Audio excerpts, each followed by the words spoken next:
Assalamualaikum warahmatullahi wabarakatuh.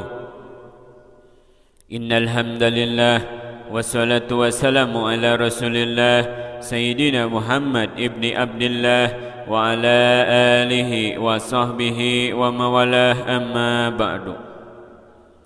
Hadirin anu dipika hormat, para alim ulama, para ju'ama, para hujajul ustad miwah ustadah anu ku prebados dipika hormat, anu insyaallah ku Allah dimuliakeun. Oge teh hilap ka bapak-bapak, ibu-ibu, warga sadaya anu ku prebados dipika hormat, anu insyaallah ku Allah dimuliakeun. Tina sabadana sim kuring nyanggakeun tahiyatul islamiyah anu jadi kahormatan puji miwah syukur urang sanggakeun ka Allah Subhanahu wa taala, anu alhamdulillah kalayan takdir ti mantena urang sadaya tiasa riung mung pulung patepung lawung patepang wajah dina tempat anu ieu barokah. Anu mudah-mudahan ieureungan teh singajantenkeun hiji wasilah ngengengkeun syafaatul udma dina poe kiamah, amin ya Allah ya rabbal alamin.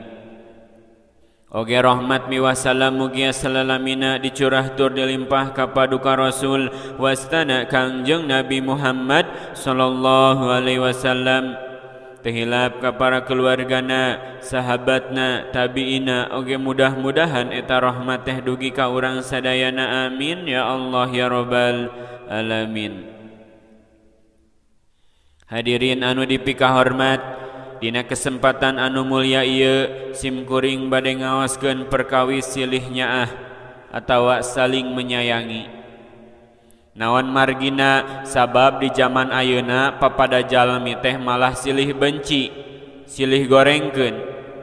Aya anu cilaka laina ditulungan kalah diantepkeun.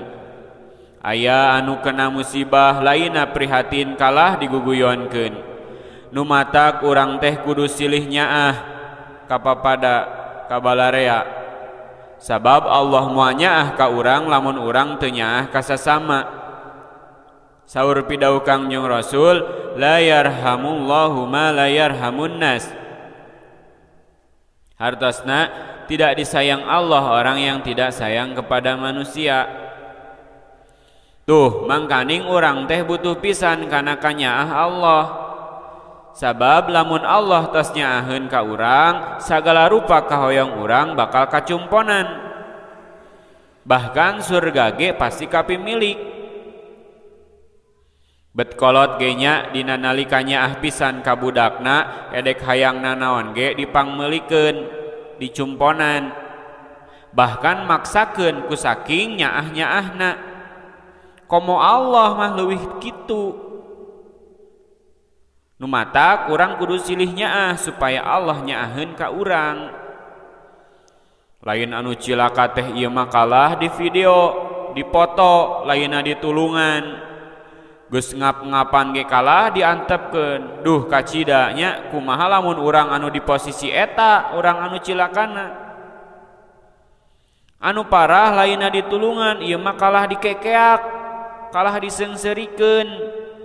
Tah eta teh teu nyaah ka sasama.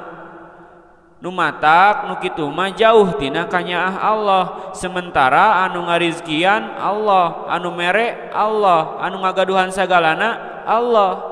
Edek Allah nyaah kumaha lamun urang nage teu nyaah ka papada.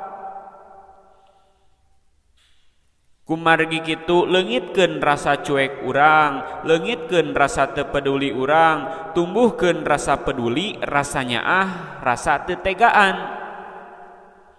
Da jelema anu nyaah mah sok bunta bantu, sok sidih tulungan.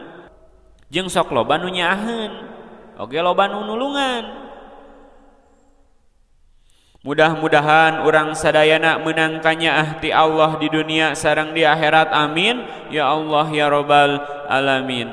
Hadirin anu dipika hormat, moal seueur anu dicarios di sim kuring di alap cekap kirang langkungna ulah kirang-kirang hapunten. Wassalamualaikum warahmatullahi wabarakatuh.